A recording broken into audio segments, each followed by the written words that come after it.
最近有客人打嚟問我，就話佢啱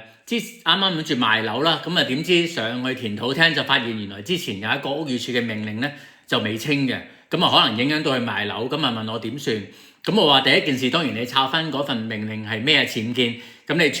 處理咗個僭建命令，咁就可以冇問題啦。咁但係個客人就話：咦，我嗰份命令我都唔見咗喎，好多年前，咁我嗰時就禮手抌咗，冇去再留底嘅，咁可以點樣處理啦？咁啊